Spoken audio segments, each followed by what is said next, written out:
The greatest lie ever told is the one we tell ourselves. Some of the limits you live under were never truly yours.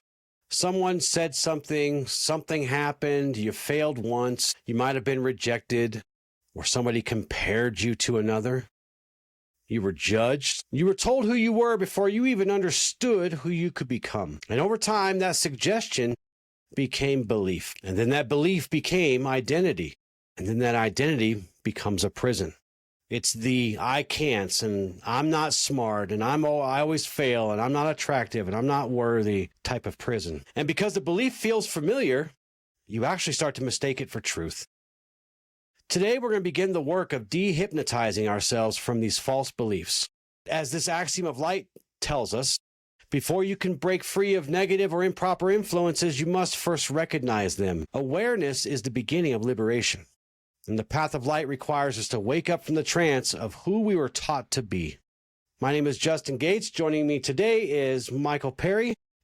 Hey, fam. And you're listening to the new Ashla Podcast.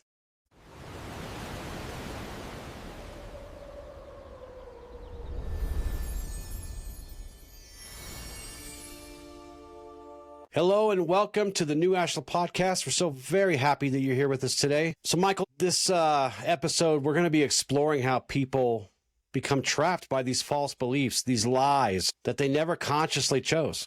It's an important episode. It's one we touch on in different ways, shapes, and forms, but it's one of the most important messages because so often we don't understand the very beliefs that shape us. We think our beliefs are what we consciously think. But there's really agreements we've made with ourselves throughout our lives on who we are and how we show up in the world. I'll never forget the second book you ever recommended me was the 4 Agreements. And I have read that book probably 100 times now. It is one of my favorite books because of how powerful it is. Yeah. And before we jump into this topic, I just want to take just a moment to announce that we are going to be creating another podcast along with this podcast. As many of you know, the podcast you're listening to right now has evolved so much over time.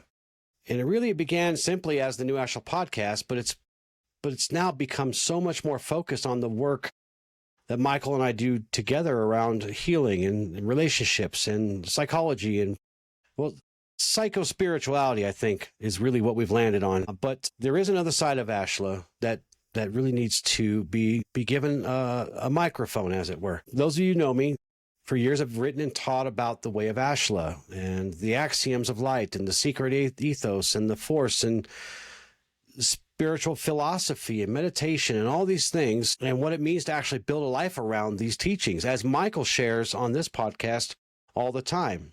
His path using the teachings of Ashla to where he is now. So I'm really happy to announce and excited to announce a brand new podcast. It's going to be called The Light Within with Justin V. Gates, Spiritual Philosophy, Sacred Wisdom, and the Way of Ashla. This will be kind of that spiritual and philosophical home of the Way of Ashla. And we're going to begin at the foundation because I want to take you guys through the same kind of path that I carved out for Michael when he was training. And you're going to get to see, if you listen to both of these podcasts, and I hope you do, you're going to see the stuff that Michael says from time to time on these topics, and you're going to be able to experience what he experienced, but in your own way as we go through these things. And we will, over time, start to explore adjacent paths and systems to Ashla too. Yeah. Well, and I think it's really important because, I mean, we make this podcast as digestible as possible for everyone listening. We try to make it where anyone on their path, any walk of life, can jump in, have something they can gain, apply to their lives, and jump in. But it does restrict sometimes your ability to really play to your strengths of understanding spirituality because there's so much nuance to it. There's so much taboo, I guess you could say, that it's harder to bring it onto a podcast like this and it not hit a certain way with some people who are just looking for some wisdom. And I think this podcast will be great for you to really express these teachings in the truest light they can have, because this path is a spiritual one as much as we bring it down to the earth level and make it very much digestible for anyone. For those seeking a higher form of enlightenment, more self-awareness, this is going to be a step up for you. Yeah. Yeah. So as we get closer to launching that podcast, of course, we'll let you know here. We'll also let you know on all our pages, Facebook pages and stuff, when you can expect that. So back to the show. We need to try to understand these lies that become beliefs and the beliefs that become prisons for us. And the first thing we have to understand is that false beliefs, they don't ever feel false. That's why they put us into a powerful trance, I would say. One phrase I've fallen in love with is the cost of authenticity is identity. And it's because so much of what we say about ourselves, about who we are, about the way we show up in the world, it's all identity. It's all restricting us to a category. You know, you say that I'm not smart. You say that I'm not capable of doing these things, or I can't handle that. Those are all limitations you are placing on yourself, beliefs. Right. And you'll notice when these things come up automatically is where there's something deeper, because often these beliefs are a little more under the surface than just when we have those reactions. There's roots, there's points in our life where we learn to not trust ourselves or not trust life. And we deemed something as law, even if we didn't think that in the time. It's how our systems took it. Yeah. Yeah, not just law, but like sacred law, like of the highest of high, but it's not true. Because if a belief like that was obviously untrue, we would reject it, right? I would like to think so. We would just be like, "Oh, that's crazy. Yeah, I don't believe that." So that's why we get stuck in these prisons. But most false beliefs come with this familiarity, doesn't it? They've been with us for so long that they actually feel normal, or they sound like common sense, or they sound like realism. Wounds leave scars, right? You know, I was musing about this topic a couple days ago, and I realized these beliefs, the best way to show just how strong they are is imagine being able to control the laws of physics. It is literally manipulating the emotional laws of physics, your reality's laws of physics, because this distorts reality. We end up putting these new gravity can only go right, and all of a sudden it's always going right for us, and we never stop to ask, is that normal? Right. We just accepted it. Yeah. It's a good way of putting it.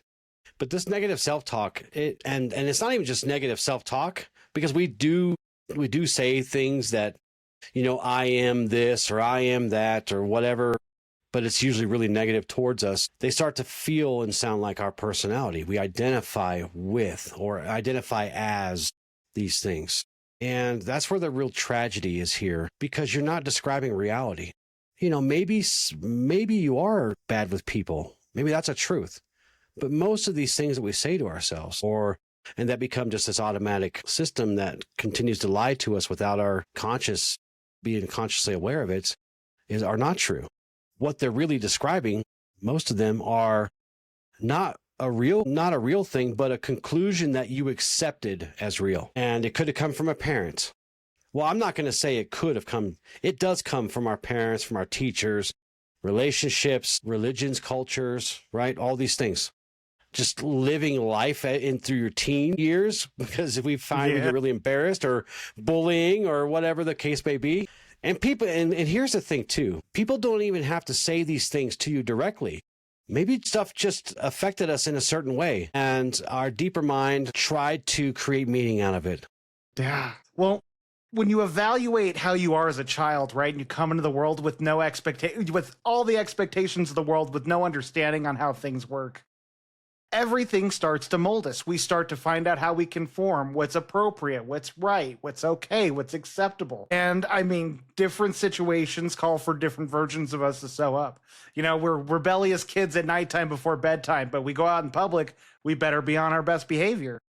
Yeah. And then you go to school, and it's, what are your social interactions like? What kind of judgments are other kids making, or how are they responding to you? How does that impact you? What beliefs does that start to form inside of you? And so we are just sort of this ball of clay that's slowly being molded into who we are.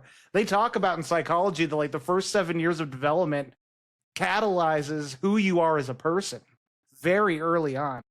Being molded by 1,000 hands. And like 999 of those hands aren't great artists. It's just, they don't know how to work with clay, right? So if you failed, you could easily accept that you're a failure, even though that's not true. If you fail one time, you're not a failure. Or if you're rejected one time, you're not unwanted. That's a tough one as a kid. If you were compared, you could feel like you're less. If you were judged unfairly or even judged at all, you start to feel unsafe being seen authentically. Abandonment is a big one for a lot of people that I've come across. So if you were abandoned, you must not be worth staying for, right? This is how that trance begins. This is how we start to hypnotize ourselves, because we say it out loud, we hear it, we experience it, and it just becomes something that's happening in the background.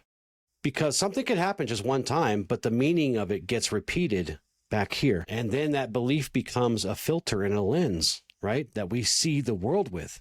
So now the person isn't just simply living life, they live through the belief. Yeah. Well, I think an important one too is it's like when we have parents, when we're growing up, if there's conflict in a relationship between parents, often they don't talk about it. Their kids and kids will blame themselves. I remember my mom was driving us home from school, and I was my first day in middle school. Horrible day. I went to start talking about my sister, got upset, and she wanted to talk about her day first. And so my mom instantly went to appease my sister. And by like the end of my sister talking, I had already confirmed this belief within myself that my story isn't important. I need to just keep that to myself. And that followed me for years.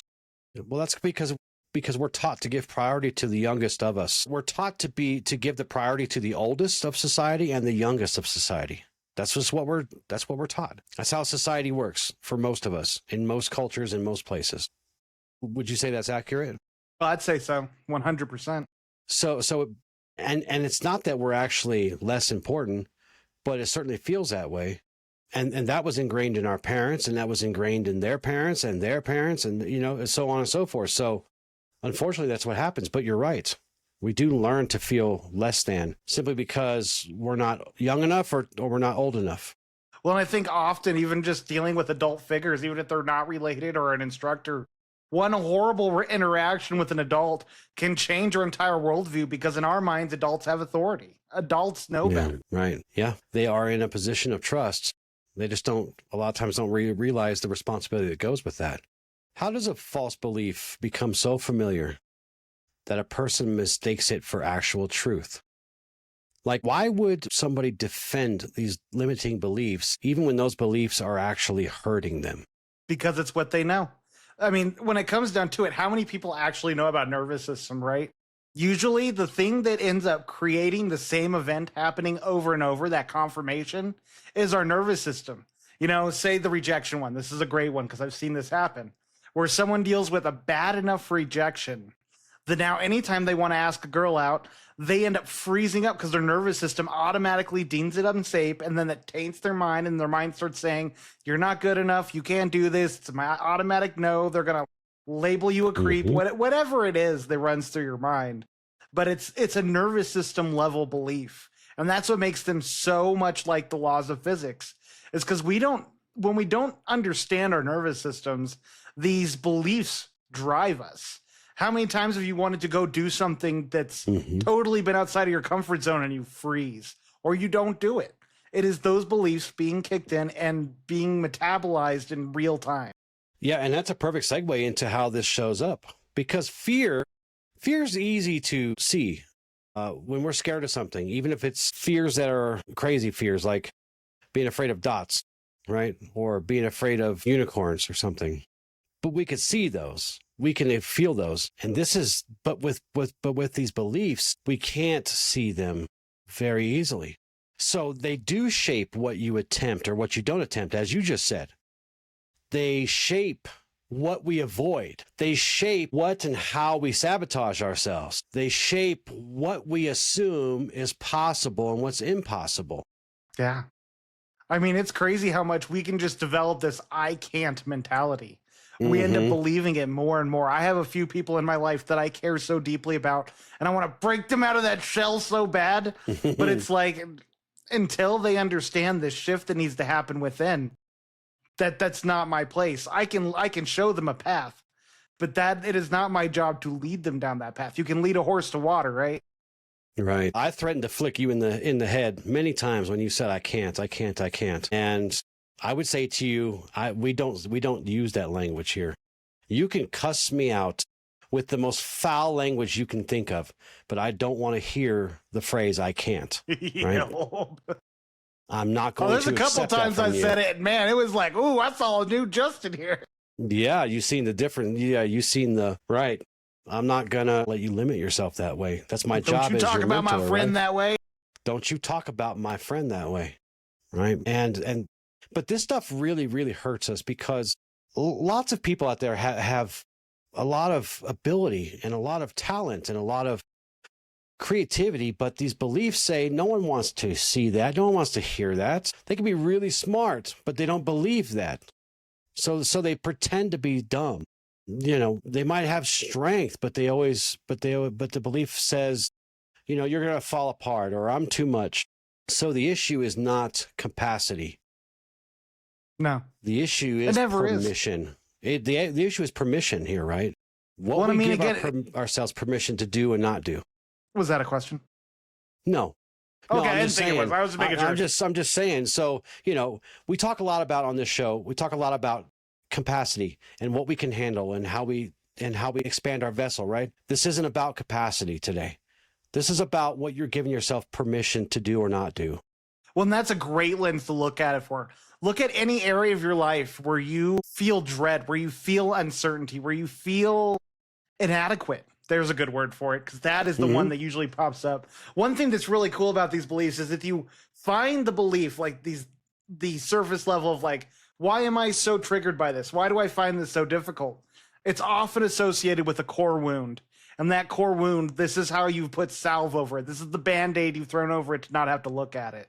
So like the rejection, your fear of rejection. That is exactly what this I can't handle it. Oh, they're not going to like me. Judgments, whatever. That's exactly what it's covering. But again, you got to remember, this is like dealing with gravity. If you want gravity to work a different way, it's going to take a lot more work than just saying, I think this is how it should be. You have to train yourself to the new orientation of gravity, and it will be uncomfortable. It will not be pretty at first. It will suck, but that's how you begin. We must ask ourselves better questions. Am I seeing truth, or am I seeing through this lie? Am I actually responding to reality? And really, it's not responding. You're actually kind of reacting to illusion. But are you responding to reality? Or are you reacting to some self-image? Right? Are you honoring your path, or are you measuring your soul against someone else's dogma or someone else's illusion or someone else's BS? The key here is to understand that the lie will show up where your life gets smaller. Does that make sense? When did you stop trying? When did you stop speaking? When did you stop creating? That's the stuff you need to investigate. When did you stop letting yourself be seen? When did you start hiding away? Where did you lower and shrink yourself to match not only old beliefs, but other people's bullcrap? Those are the questions we have to ask. Because perception is reality. Is it not? Yeah. One of your favorite axioms. Yep, that's my next class, actually. It's one of your favorite axioms because it's one of the easiest ones to understand once you understand what's true and what's not true. But we do create a reality in front of us that can either be based on truth or based on illusion. Well, I mean, often the easiest axioms to understand are the hardest to embody. Because, again, you are literally tearing reality apart. You are changing your understanding of it. One thing I have loved about this training process, I've spent 3 years in this training, and then about a year of that in podcasting. And now I'm in the real world. And I have shifted my reality so much that now that I'm actually interfacing with reality again, it's blowing my freaking mind, because I'm not the same me I was before. And it's not about being better or worse or whatever, because we don't judge that. But you have changed. You have changed. And you would say, well, I've changed for the better. I would say that you've grown into yourself. Yeah. I've become more really myself. Yeah. You've remembered what you really are and who you really are and what you're meant to do here. So how do we start let's move into embodiment here. How do we start to embody these ideas today? So it's becoming my catchphrase. It is becoming the theme of so much of the work I'm doing outside of here. It is, what is the honest next step? Mm-hmm. If your issue is talking to girls and you don't know how to ask a girl out, do not start there.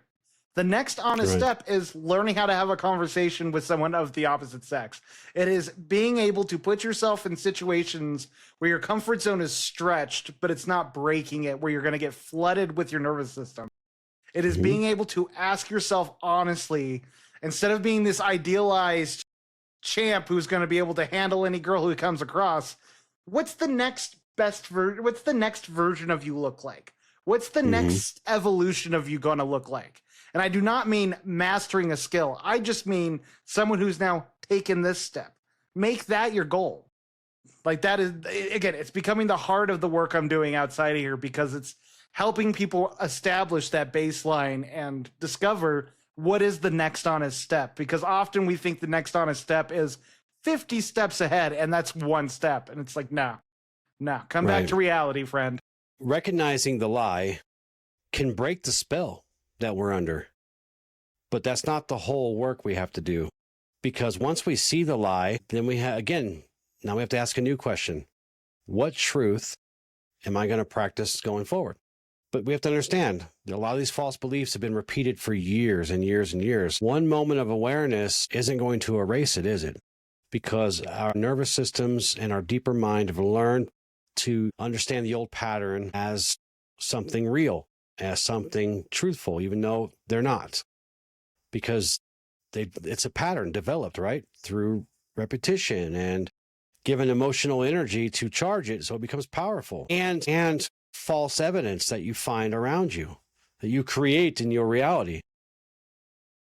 That's why that step is so important, is because you're rewriting the belief. You're rewriting your own interpretation of your own capacity. And the more you do that, the more you teach yourself, I can do this. I am capable. One of my favorite examples is when I remember for years, I'm like, I'm not going to college. I can't handle that. I'm not smart enough for that. And I won't say my first semester was great, but man, the momentum of starting to build a new belief of I can do this changed my whole worldview. And I made honors almost every semester. It was the math that got you. That's the one that gets us all. Still had a B+ in math at the end of the semester. Still got a B+, right? Yeah, we have to cultivate the truth the same way that we cultivated the lie. And we can't do it through fake positivity, and we can't do it by trying to pretend that the traumas and the pains didn't happen, because they did. Not through the spiritual bypassing, trying to make everything sound wise and intellectualizing things, saying things that we don't believe. The truth and the new truth for you, it'd be new for you, must be believable, and it must be actually true and aligned. That's what matters. So if the old belief is something like, I always fail, then the replacement can't be, I will never fail again, because you will, and that's okay. A truer statement might be, dude, I've failed before, but I am not a failure. Just because I failed doesn't make me a failure, because I can learn and adapt and continue on. One failure certainly doesn't define you as a failure, but neither does 100. I want you to look at the stories of the world's greatest minds and the greatest entrepreneurs and the greatest success stories. They failed hundreds of times. Yeah. Right?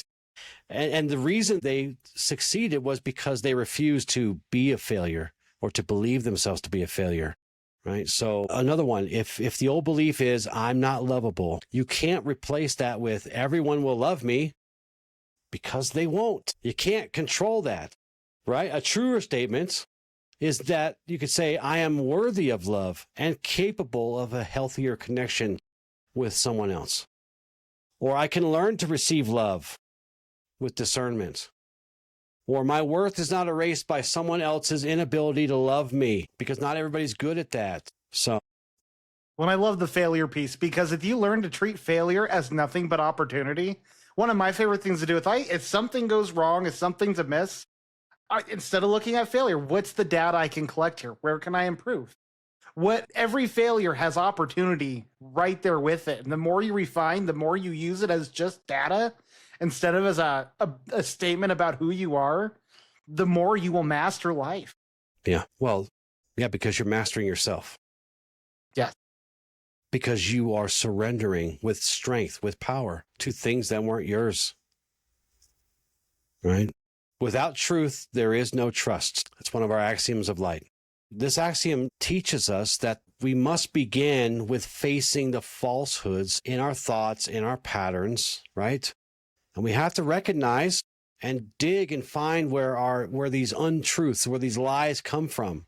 And we must work to systematically, one by one, step by step, removing them when they come. Because truth must become stronger than your familiarity.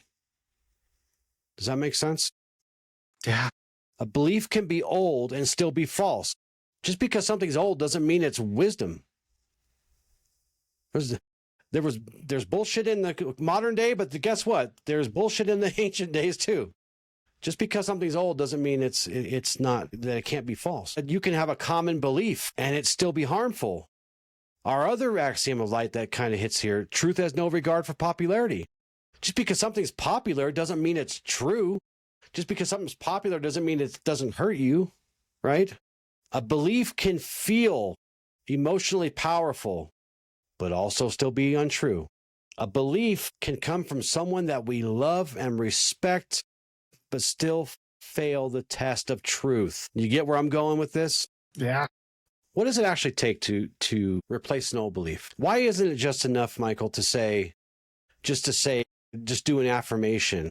Why is it that our nervous systems need new action, or not new action, but new evidence? It needs new action too, but why do they need new evidence? Action is at the heart. Yeah. It's the reason why so many people, if everyone who read all the books could just integrate that wisdom, we would have so many more successful, level-headed people.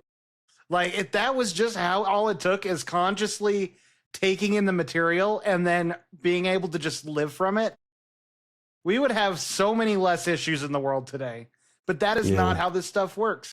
Our nervous system's a brain too, and our nervous system doesn't give a damn what that book said. The minute we are confronted with our beliefs, or that to override those beliefs, is the minute all that goes out the window, and all that's left is the sustained training you've had in teaching your nervous system otherwise. I mean, even doing this work, right? You get out there, you do it. It's going to be messy the first couple times. It's going to be messy for a while, but you'll see it get better every time. And it might be like this, but it's all about slow moments of teaching your nervous system what the truth is, because the body is what keeps that score. The body is what knows what is your reality and what isn't, not your mind. No, because your mind's going to do whatever it can to make something feel better or familiar, because it doesn't want you to freak out. It doesn't want you to freak out. It's trying to help you. But this is where right action is important. This is why people get mad at affirmations. This is why we did a whole show on why affirmations don't work, right? They do work. Check it out. If you do properly, but in this case, words matter, but words have to be joined, right, with emotional acceptance, that emotional power and action. So if I say I trust myself, but I never make a decision, never honor my word, never follow through, what's going to happen? There's not going to be any evidence that the words I'm saying are true. My body's going to fall back to what it knows, the evidence it's had before. That's why action is important, so we can create new evidence.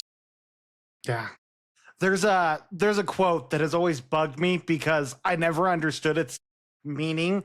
They always talk about how, like, we prefer a familiar devil or a familiar hell over an unimagined heaven, or whatever the lines are, but it's like, I don't prefer this. Even in the heart of my hell, I did not want this. And as I dove into this and I started dissecting it, I realized all it's saying is the nervous system will always take what it can observably see and predict over what lies on not following the pattern. And that's what the familiar hell is because our nervous system will chronically dysregulate depending on how big the move is. Like, I thought about how I wanted out of my relationship of 7 years. I wanted out of it 4 years before. And every time I tried to build myself up to it, I couldn't do it. And it's because my nervous system was so afraid of what the consequences would be on leaving that relationship.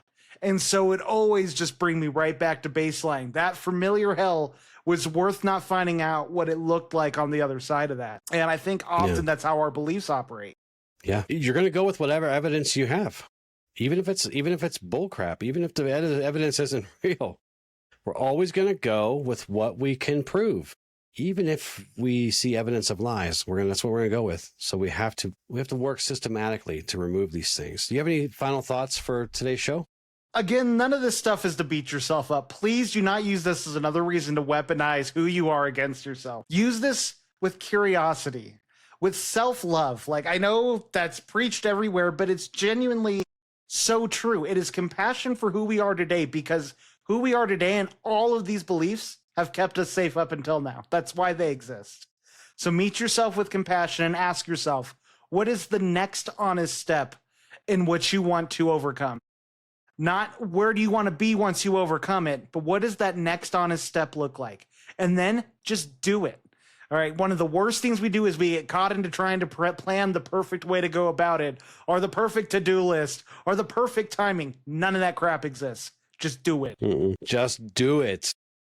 I love that. Just do it. Our exercise for today, we're going to take at least 10 minutes with our journal. Now, what I want you to do, step one, is to write one belief that limits you. Of course, you have to catch this in the ether, right? Or you're out there in the wild and you realize, oh, what the hell is that? You grab it. Write that down. It could be, I can't do this, or I'm not smart, or whatever it is. I don't like saying those I ams, Michael, because then I would start thinking it myself. But that negative self-talk, right? Pick one of those and write it down. Now, step two, you need to ask yourself, honestly, where did this belief come from? Could have been, was it a parent? Was it a teacher? A person in a position of trust? A person that we loved? Could be the religion that we grew up in. Could be the culture we grew up in. Could be some kind of trauma we picked up along the way. Now, step three, you're going to ask yourself, once you have the answer to where it came from, now it's time to ask yourself in your journal, is it true? Is it true, or is it just a conclusion that you accepted? Do not rush that. Sit the longest probably with this part. Is it true? And, sit with it. Let truth reveal what is true or not. And step four, I want you to write a truer statement, an actual truth statement based on what you've discovered. For example, I can learn what I don't know, what I do not yet know. Something like that. If you think you're not capable of change, well, then write a truer statement. I am capable of growth, right? Or if you find yourself to be a failure, I have failed before, but I am not a failure itself. Remember, the greatest people that we would consider the greatest people on earth failed lots of times, hundreds of times. So anyway, step 5 is to choose one action that can give you evidence of this truth today. Don't give me this someday crap that you're going to do it someday. Don't give me that. Today. One sentence, one decision, one practice session, right? Michael, one honest conversation, whatever it is, one completed task, one simple step that aligns you with truth. Let the action become your evidence. For our affirmations today, I recognize false beliefs without surrendering authority to them. I am not the lie I learned to believe. The light of awareness reveals what has been hidden within me. I release old suggestions and practice living from truth. My greater self remembers what fear and conditioning made me forget. And for some extracurricular journal prompts, you go-getters, what false belief has shaped my choices the most? That one you might have to sit with for a while. That's kind of you need a shovel for that one. How has this belief tried to prove itself in my life? What truth is stronger than these old suggestions? A lot of these limits that we live with are probably not the truth. I'm just going to say it. Most of them are probably not true, because most of them didn't come from us. They came from other places, other things we have no control over. They could have just been simple suggestions that became beliefs, and then we identified with them, and then we got trapped by them. But any prison built from lies or falsehood can be opened by awareness. And the work really begins when we stop saying, this is just who I am. And we start asking, where did this belief come from? Is it even true? Is it aligned with the light? Does it lead me toward freedom, or does it keep me trapped? That question alone is sacred because it brings the hidden influence into the light. That's why shadow work is hard and scary, because we drag parts of ourselves out into the light so we can identify it and then work to integrate it. You are not the lie that you learned to believe. You're not the old suggestion. You're not the artificial standard that doesn't even, these standards that don't even exist anywhere. You are not the failure. You're not the rejection or the wound or even the voice that told you who you were before you even knew how to speak, let alone answer. If this episode resonated with you, please take a moment to like, subscribe, follow our podcast if you're not a follower. Lately, we've been getting an influx of new listeners. So grateful for that. But take some time to like and subscribe if you haven't already. Share it with somebody who may be living under a false belief. And I can tell you, we all do. So everybody knows somebody who could benefit from this episode. Make sure you check out our TikToks, our Facebooks, Instagram, YouTube's, yep. Spotify, Apple, we're all over. Spotify, Apple, wherever you listen to podcasts. People are probably pirating, so you can probably even find it in many other places. Make sure you check out the greatest website ever. NewAshla.com. What can they find there, Michael, that helps them with the episode? Man, you can, on there, if you sign up for the newsletter, you can get access to our sanctuary guides. There's an episode guide below to help you work through this very topic, but the sanctuary guides are a 10-page interactive walkthrough through this topic, helping you journal, helping you reflect, helping you dive deeper into the beliefs that hold you back. We also have coaching services on there, so you can sign up, get one-on-one sessions with us. First session's free. We're here for you. We love you guys. Mm-hmm. Yep, we do. We do love you guys very much. Thank you so much for joining us today. Until next time, with love and gratitude, ad lucem. Ad lucem.